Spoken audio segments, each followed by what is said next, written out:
العالمين، والصلاة والسلام على أشرف الأنبياء والمرسلين محمد بن عبد الله وعلى آله وصحابته ومن اقتفى آثارهم واستنى بسنتهم وهذا بهديهم إلى يوم الدين. مسيب تدب ما شاء الله أنشلنا منجورام اللي يورنا من صلى الله عليه وسلم famɗe fahmuji men daɓɓi miijoji men daɓɓi gandoñ muddoñ machallah kadi fof eɗen calmina usiɓɓe julɓe tawteɓe e dendagal tirtugal Sénégal manama didol Sénégal. eɗen calmina halifaɓe diine ɓe, en calmina halifaɓe aada ɓe, en goppani hay goto, en juuro fof en musidɓe tedduɓe fof en juuriɓe, en goppani hay goto. no mbiyeten tan funnaange hirnaange rewa e worgo, kurko e mawɗo, debbo e gorko, en calmini fof en juurima fof, en jafnima fof en kadi ɗiɗo konnguɗi. ma taw kay ko Allah heewi jarabuyaji e maccuɓe muɗum e nattuji e haalnede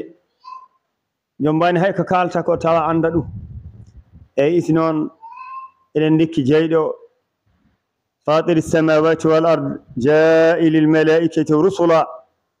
إلى ديك جودي كي الله سبحانه وتعالى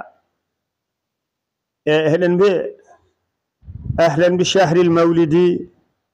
شهر النبي الأمجدي أتى بسائد الأسعد خير الورى محمدي. وأهلا كايسك يودي كايسك تدي شهر النبي لورنا صلى الله عليه وسلم الأمجدي ما شاء الله تدد نلاد تدد ولا لور تدد ما شاء الله. أتى أرن بسائد الأسعد هو دربيتين سعد الأسعد سارتي مغا ممتي وسوسي سعد الأسعد نانتون. ما شاء الله نلاد من صلى الله عليه وسلم ملال مالي برال بري تدنغال تدبي peewal fewɓe labaɗo labaɓe siwtaɓe muhammadin sallllahu alayhi wa sallam. mouhammadou jeyaɓe allah ɓe fof alhamdulillah sika yi julɓe ɓe dañi jemma nisfu chaban lewru yawa balɗe hendu 15 on ɗon jemma dendagal kala ko julɗo liggino e hitande he rindini dossier ji muɗum e moƴƴere naweta wiyete malaul ala yo Allah wallu si tawi julɗo ko jawtowo gurdam mum ene yawta hitande he malaikaji kadi cango ɗum haade lewru ndu wona darta dossier ji mum fof kadi ndendine on jemma dañɗen mbo ko jemma jibinede nelaɗo sallllahu alayhi wa sallam. sika yi dañɗen jemmomo jomiraɗo wino Muhammad khayrun min alfi shahr jemma ɓorɗo moƴƴude ujunere lewru sa ƴeewi ɗum ko duuɓi 83 e lebbi 4 machallah. so yi dañɗen nden moƴƴere on jemma dokkira hen tamarore ɗum ɓoro ujunere lewru baraje, dokkira hen wekkere sukara ɗum ɓore ujunere lewru baraje, juula hen darɗiɗe ɗe ɓoro hono wiyete ujunere lewru baraje, juula hen hono wiyete waktu goto on waktu mbo lomtanma mbo ɓuranma waktuji hono wiyete ujunere lewru waktuji ɗi julɗa e baraje machallah. jomiraɗo kadi so yi homo ƴetta guila lewru korko dari homo remɗine ñande fof temedere e nogas fotnoɓe sasa nder jaygol ha ñande jehma leylatul qadri o rendine guila ko fuɗɗino ko lewru korko ndu ha ari ñamma jehma leylatul qadri heɗo fof o rendino o duubila ɗum ñamma manam o sowa ɗum o sowa ha heewa. on jemma dañɗen mba ko jemma jibinede nelaɗo sallllahu alayhi wa sallam. wadde ƴeew Bushayri wi lawlahu lam tukhrij dunya min al adam, aduna wonɗo ko wasede manam wodana Allah wohni ɗum ko gotgol nelaɗo ɗum taki mbi fa wujudul wujudi fa min wujudihi sallllahu alayhi wa sallam qad wujidatil wujud ko godal gotgol ngol Allah wohniri nelaɗo sallllahu alayhi wa sallam ko hen Allah subhanahu wa taala wohniri kala ko woodi.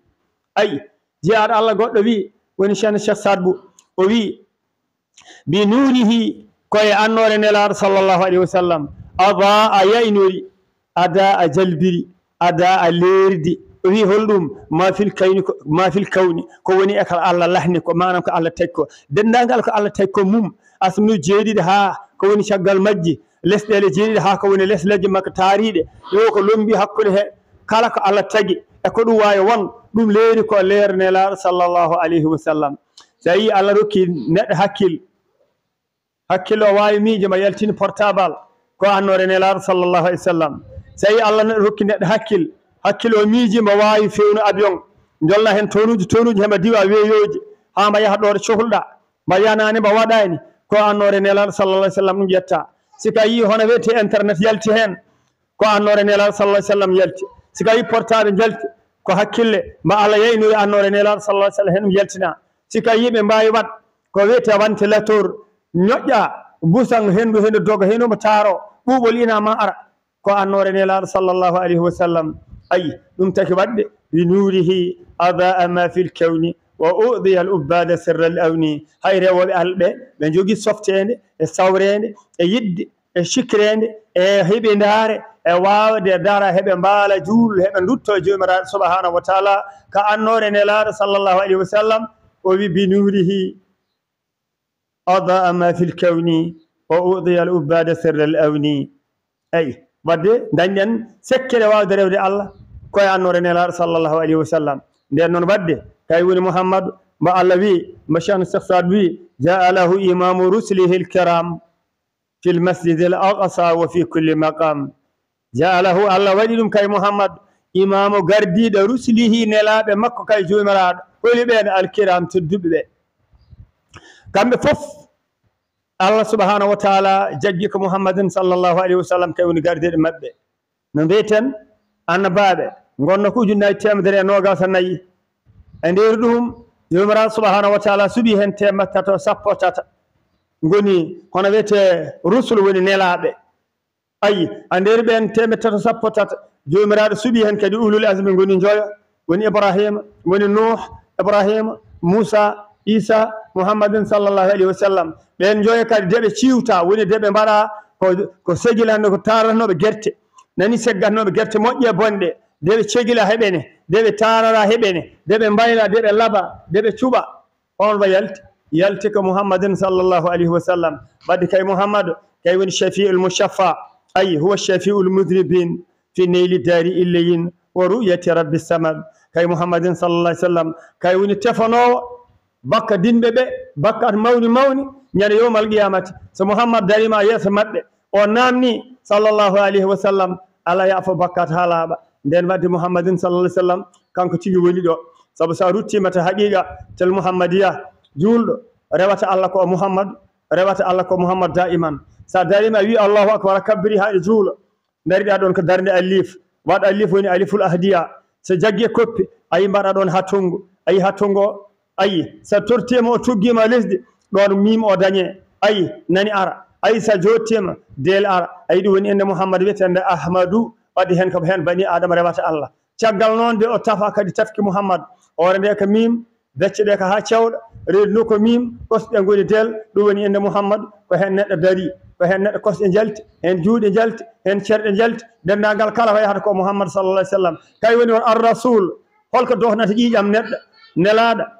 ko mouhammad woni gunbal neɗɗo woni gunbal kono mouhammad sallah sallam kay woni ƴiƴam jirlo ɗamɗama nder neɗɗo he wadde mouhammadin sallllahu alayhi wa sallam lawlahu lam tukhrij dunia min al adam e wadde mouhammad sallllahu alayhi wa sallam e ɗum tan jenɗen hen jobbude e raɓɓinɗinade machallah eɗen jogui hitte tan mo dogaten en jiiɗa hen jillu goɗɗum kono noon allahuma salli en calmini kadi musidɗo men abdoul asis machallah en ndewen en kawren ɗo kadi rowane eɗen tori jeeygal jomiraɗo cañɗo bawɗo o resa men o reena men o suhra men o suhrana men beeli Allah watta kadi kawren ɗo mo wuuri e barki la ilaha illallah e barki jahmanelaɗo sallah alih w sallam mawɓe men dawliɓe henne yo Allah yurmeɓe yaafoɓe yo Allah harnuɓe aljanna kadi ardiɓe gila ko diine o haaga aduna ɗo kamɓene yo Allah tefiɓe bolol poccugol wonno noon so neɗɗo ɗo wiyama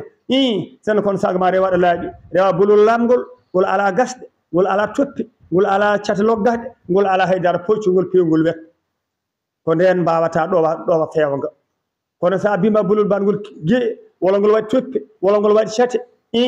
sodo haydo gongol fewata haydo do mo kayno horoto ando ko yahata den non waddi Allah artiren burul toccogol ardi men be ga gila ga aduna to haga diine ga jalla heben yo Allah tebe burul siratal mustaqim eden gande beni hen kono non ko non tan bawden wi اللهم صل على مجمع الأنوار في مجمع البحرين سيدنا ونبينا محمد صلى الله عليه وسلم والله محمد صلى الله عليه وسلم كيوي وأنت باب الله أي امرئ أتاه من غيرك لم يدخلي والله سافدنا فادما فيودا جومران جيتا يوتو جومران والله سارباني محمد يوتتاك بعد فلا بد محمد ولي دمل كاي ولي أول كاي ولي آخر كاي إدينو nder idide jomiraɗo subhanahu wa taala kay wattindi nder battinide Allah subhanahu wa taala kay woni muhammadin sallallahu alaihi wasallam e heɗen mbiya tan raɓɓinɗinade waɗen jafɗo konngudi he kala ko tahta hen ganden ko neɗɗel ɗaɓuɗo bachiri wayno en kono noon qur'ana no wi in uridu illa al islaha ma stata'at wa ma tawfiqiya illa billahi alayhi tawakkaltu wa ilayhi unib. Assalamu alaikum wa rahmatullahi taala wa barakatuh.